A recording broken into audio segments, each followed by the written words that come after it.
para pencinta buku, selamat membaca.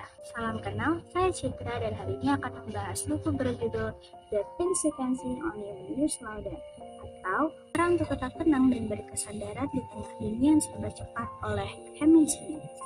Haemin Sunim merupakan biksu Zen atau guru Buddha sekaligus penulis dari Korea.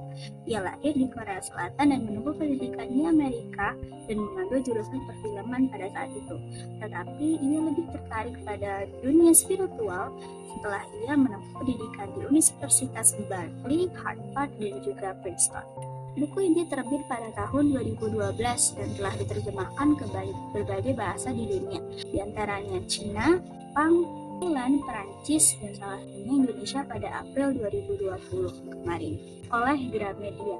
Buku ini berjumlah 265 halaman, dilengkapi dengan ilustrasi-ilustrasi menarik karya dari seorang seniman di Korea Selatan bernama Hyang Chol dan telah diterbitkan sebanyak 3 juta eksemplar dan dengan harga Rp125.000.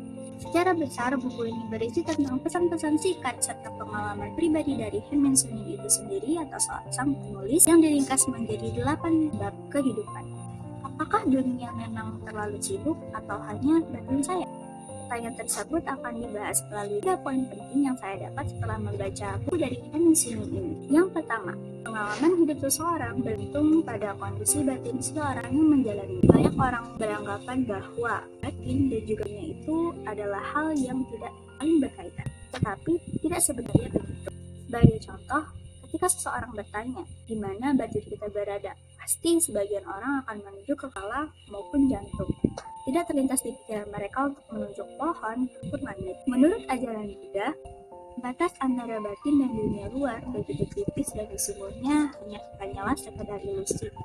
Bukanlah dunia secara objektif merasakan kebahagiaan atau kesedihan dan menimbulkan perasaan, namun perasaan itu berasal dari batin kita yang memproyeksikan pengalaman subjektifnya pada dunia luar.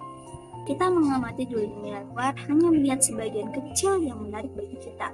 Dunia yang kita lihat bukanlah keseluruhan alam semesta, tapi hanya sebatas apa yang batin kita namun bagi batin kita, sebagian kecil dunia itu merupakan keseluruhan semestanya ada karena itu. Bukanlah dunia luar yang serba sibuk, tetapi batin kita sendiri. Dunia tidak akan pernah mengeluhkan betapa sibuk dirinya. Kenapa saya begitu sibuk? Bisa ditarik contoh.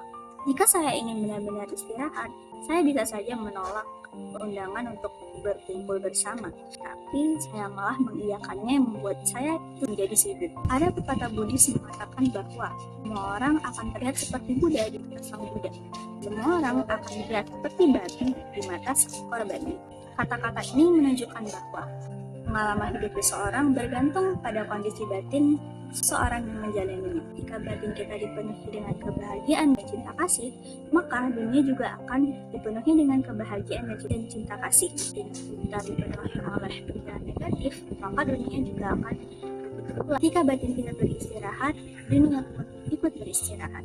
Yang kedua, menjadi paling benar itu tidaklah penting, melainkan bersama orang lainlah yang penting.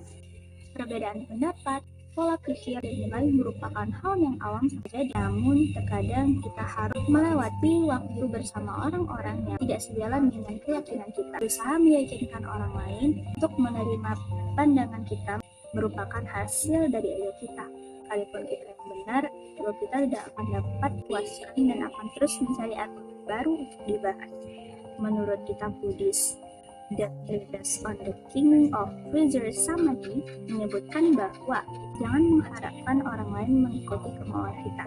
Saat semuanya berjalan seperti apa yang kita inginkan, kita akan lebih mudah untuk lupa diri. Suka atau tidak, kita semua saling terhubung satu sama lain. Tidak terbayang jika kita bahagia sendiri. Sebagai contoh, seisi alam semesta terkandung dalam irisan apel dalam kotak makan siang. Pohon apel, cahaya matahari, awan, hujan, tanah, udara, dan petani ada dalam irisan itu. Truk pengantar, bensin, pasar, uang, senyum penjaga kasir ada di dalam irisan itu. Tari es, pisau, alenan, ibu ada di dalam irisan itu. Semua yang ada di alam irisan ini saling bergantung satu sama lain. Isi alam semesta ada di diri kita yang kita menyadari. Poin yang terakhir, poin yang ketiga, mengambil keputusan yang lebih baik daripada menunda. Sederhana saja, di buku ini menjelaskan bahwa semakin lama kita berpikir, semakin sulit untuk melakukannya. Terlalu lama berpikir hanya akan menimbulkan kecemasan dan keraguan. Langsunglah lompat dan berhenti bertanya, jika begini, jika begitu. Lakukanlah lompatan iman dengan kepercayaan yang kuat. Kesimpulan atau ringkasan yang dapat diambil dari buku ini adalah dunia bergerak dengan cepat, tapi tidak berarti kita harus begitu. Melalui buku ini, guru meditasi Zen Haemin Sunim mengajak kita untuk menyadari bahwa ketika kita melambatkan diri, dunia juga akan ikut melambat bersama kita. Dan buku ini menggunakan gaya bahasa yang sangat sederhana, kata-kata singkat yang merupakan kebenaran yang kuat, tapi dengan ilustrasi-ilustrasi menarik dari seniman dari Korea Selatan yang Sol, membuat pembaca buku ini menjadi lebih tenang, lebih meresapi makna tersendiri dari buku. Tetapi buku ini sedikit sensitif bagi kalangan kita karena memuat kutipan yang seperti menggurui belum dapat diterima di pikiran. Kita mengetahui dunia hanya dari jendela pikiran kita. Saat pikiran kita berantakan, maka dunia juga akan berantakan. Dan ketika pikiran kita damai, dunia juga akan damai. Mengetahui pikiran kita sama dengan mencoba untuk mengubah dunia. Selamat membaca.